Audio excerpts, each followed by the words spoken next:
Good day everyone, I am Desiree, Eclevia, one of the many people who grew up with technology as part of my essential life. In this modern day, we cannot deny the fact that technology has deeply engraved a special place in our lives.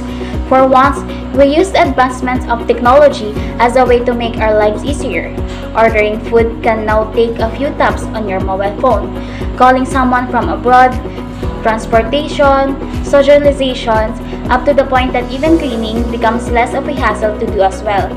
Now that our society has been upgraded into a more functional and conventional way, many people seek out different ways to earn from this advancement. That's where a variety of businesses comes in. Modern businesses are run by people who use technology for their benefit, making profits after profit. These people are committed deeply to delivering individual, social, as well as environmental value. Some of the widely known modern businesses today are Amazon and Lazada. Considering that technology isn't going away anytime soon, it's crucial to maintain positive business ethics to run the market successfully. That leaves us the questions: what is business ethics? According to the definition of Corporate Finance Institute, business ethics is a form of professional ethics that ultimately examines ethical principles and morally ethical problems that can arise in the field of business.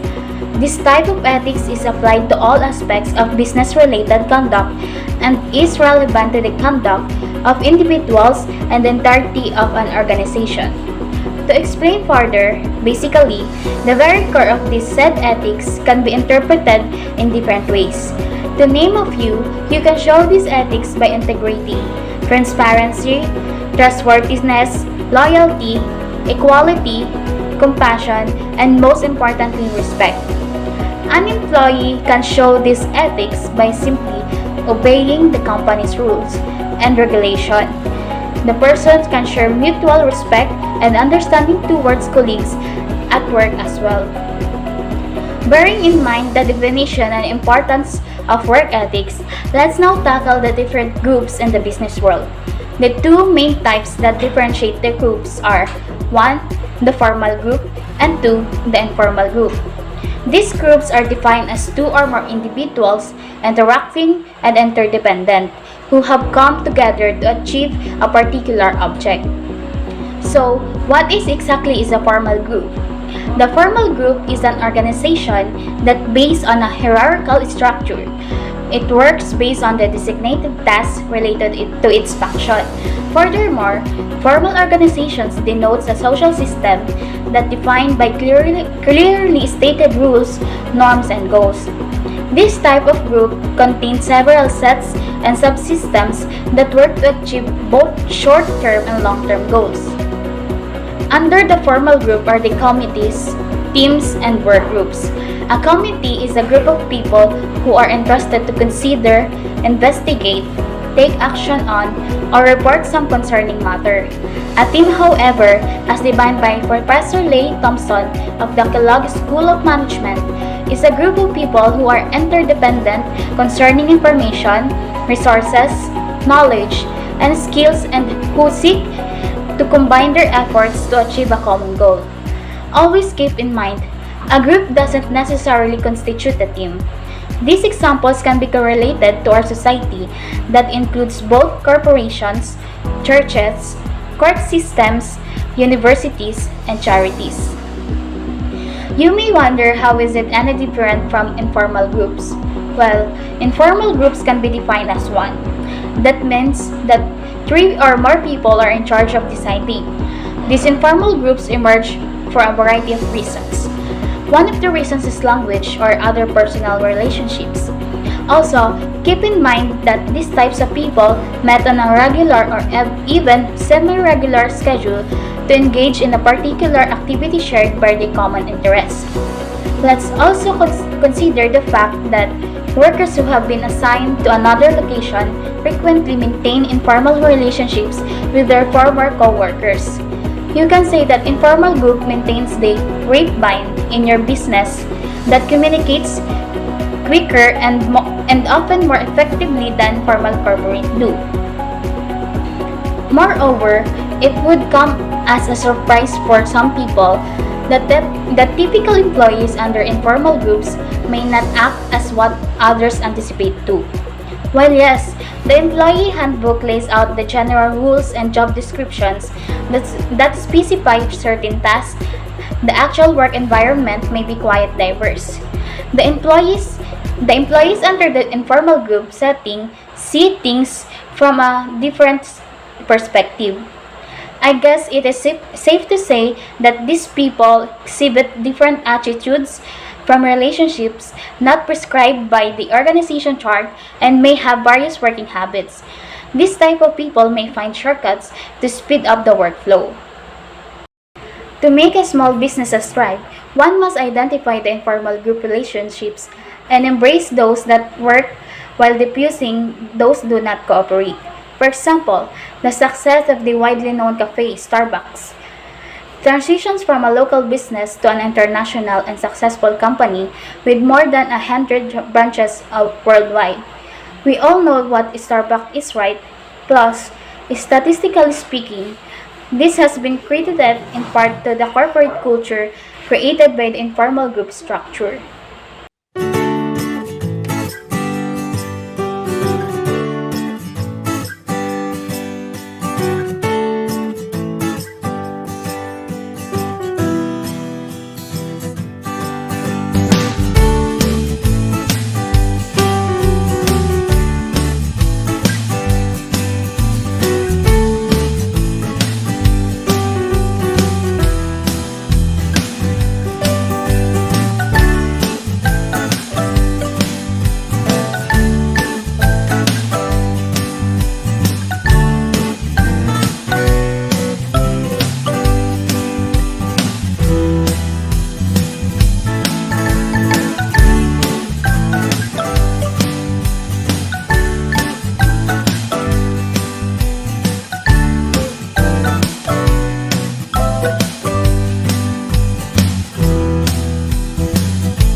Now that the formal group and informal group has been discussed, we can now distinguish the two with ease. And although the two groups have very distinct features, they do share some common ground, and that is group norms. What is group norms, you may ask? To simply put it, group norms are ground rules. It encourages a group to work efficiently and discourages behaviors that hinder its effectiveness. Although this specific norm is unwritten, they govern how group members interact with each other, work as a team, make decisions, and even how they dress. How do you create group norms? Simple. make a norm that is adaptable to everyone in the workspace. Every group develops its customs, habits, and expectations for how things will be done. These patterns and expectations influence the ways teams members to communicate with each other. Norms can help or hinder a group in achieving its goals. So, you need to be mindful if you're planning on creating a certain norm in the workspace, because not every norm will benefit all parties. And while many norms operate without the members' conscious awareness, a team can decide to intentionally set norms that every member can endorse. In addition to the long-term benefits, such as a set of guidelines offered, the act of setting norms itself can be a team-building activity. Setting norms does not mean regulating every aspect of group interaction. Rather, it is an opportunity for the group to express its values and ideologies. For example, values such as mutual respect, egalitarianism, and punctuality are reflected in which may serve as a model for developing your group norms. In conclusion, a formal group's relationship between members is professional because the group is created to achieve a specific goal that's controlled by the management of the organization.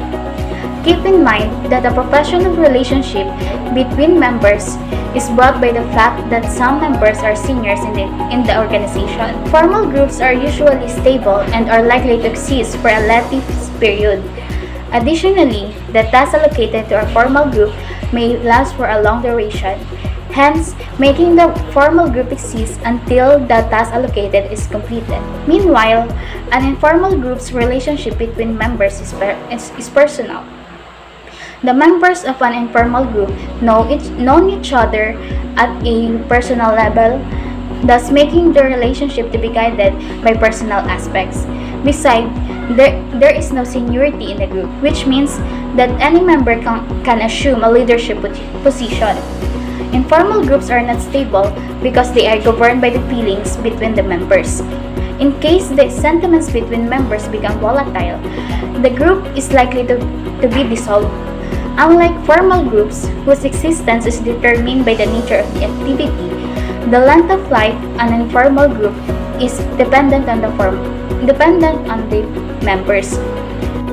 Other difference between formal and informal groups include some members' behavior, relationship between members, and structure among members. As we all know by now, group norms play a vital role for these groups to function effectively. You can say that in every workplace, group norms are crucial. These norms help these interactions and activities happen in an orderly way. They help avoid chaos and conflict.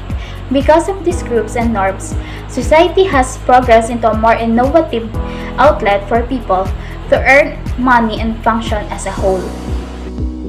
Like I said before, our society is constantly growing and evolving. Not everyone can make a business thrive now that the competition is at its highest standard.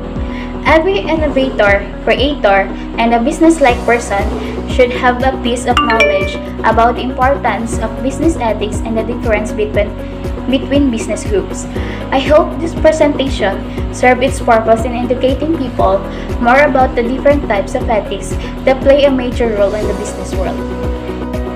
Thank you for listening and have a nice day.